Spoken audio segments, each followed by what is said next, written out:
When Pakatan took over the state in March of 2008, the Barisan National State Assemblymen have all spent 500,000 in the first 2 months of January and February.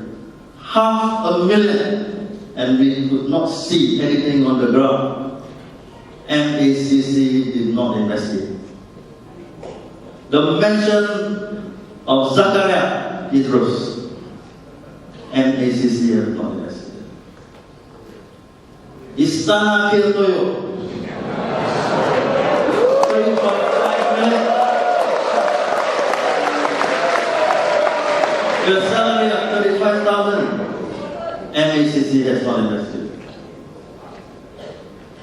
The Royal Commission on the Leong tape, correct, where they have said that there is irregularities, there are offences, until today MACC has not investigated, have not charged anyone.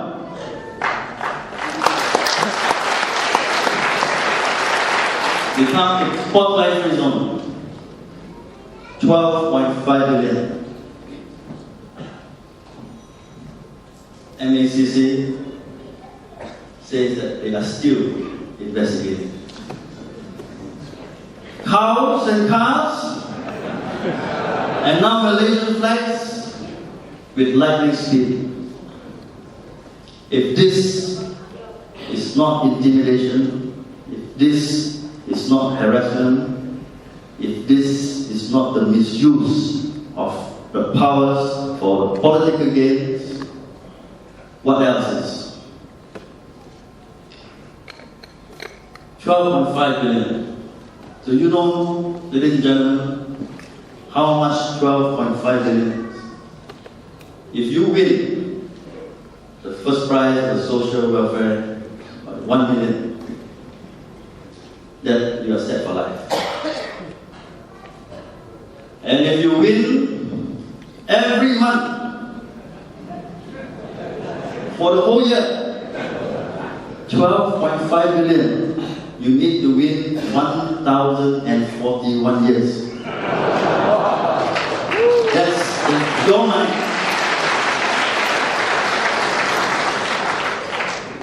And to pay, it will take until 2051. We have to pay, your children have to pay, your grandchildren have to pay. How did this come about? It started with a 4.6 soft loan. With interest, it amounts to 7.5 billion. We have Datin Paduka Osipang. She was the former general manager of PKFZ. She made all the decisions. She was closely linked to the MCA leaders. Appointed to the post in 1997 by the then Transport Minister and MCA Chief Leong. You have Dato Vira Cho Chi Tiong. He was the Port Klang Authority Chairperson, current Deputy Finance Minister, MCA Chief. And whose brainchild is PKFZ? None other than Tun Dr. Leong. And on his last day, he signed the first of a series of letters of support. Of everything that needs to be done on the last day, he must sign a letter of support before he leaves. Then the next Transport Minister, Tan Sri Chan Kong Choi, he signed 3 letters. He thinks it's a letter of support. Anyone who reads English will say it's a letter of guarantee. PPSMI all over again.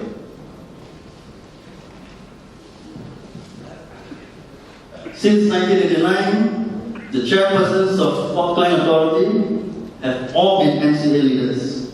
Michael Chen, Ding Chu Pei, Yap Liang Hong, Cho Chi Tiong, and the current chairperson, Lee Wah Peng.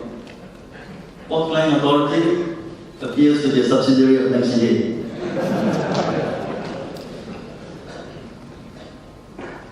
We also have, as part of Barisan Nasional, Sarawak Progressive Democratic Party, SPDP, Dato Sri Tiong Ting Sing. He's the developer, he's the vendor, he's the main contractor. Pao Kalian.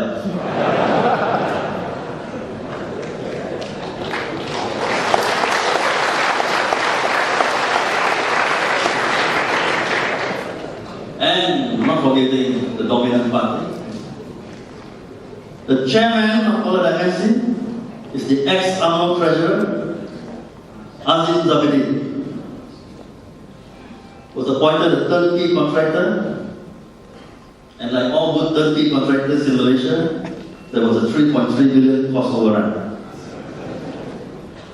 Then the legal team, who advised Port Klang Authority and tried to save costs, also advised Kuala Dimensi, headed by Abdul Rashid Azari. Who is he? Kappa UMNO Vice Chief. Faisal Abdullah, Kappa UMNO Youth Chief, Deputy CEO of the Property Development and Investment Arm.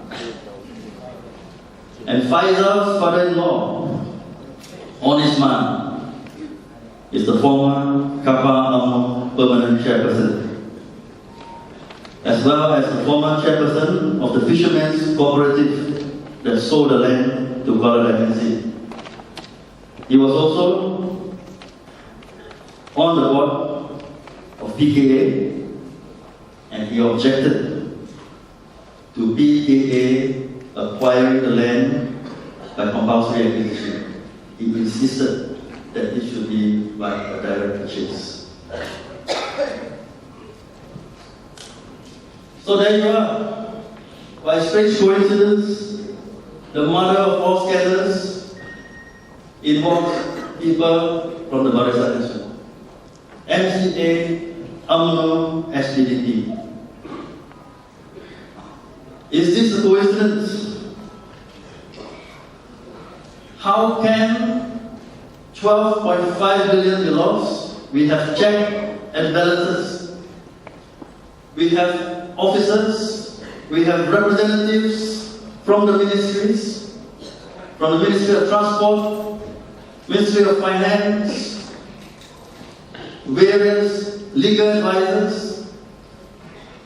How can each and every one of them fail in their duty? They were put there as watchdogs for the people. But these dogs turn out to be blind, deaf, and mute.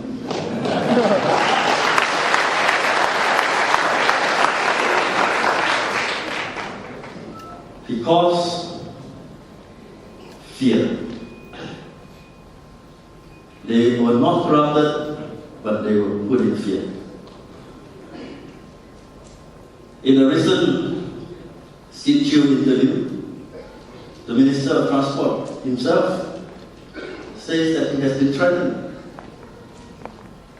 There are people in Barisan Nasional who do not want him to disclose the true story, the true facts.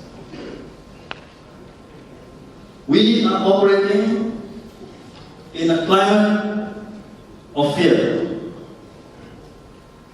And unless Malaysians find a courage and a conviction to put an end to this climate of fear, and it is to be done and must be done quickly because our country is hemorrhaging. But if we don't, we will continue to have PKFZ scandals one after the other. That is why you need to know the truth. You need to stand up together with us. We need to fight, and we will not surrender We will not surrender to intimidation. We will not surrender to harassment. We will not surrender to conspiracies. We will fight until truth and justice prevails.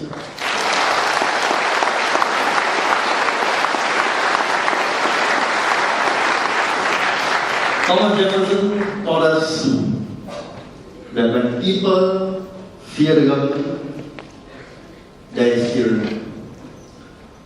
When the people put fear into the government, there is liberty. Let us all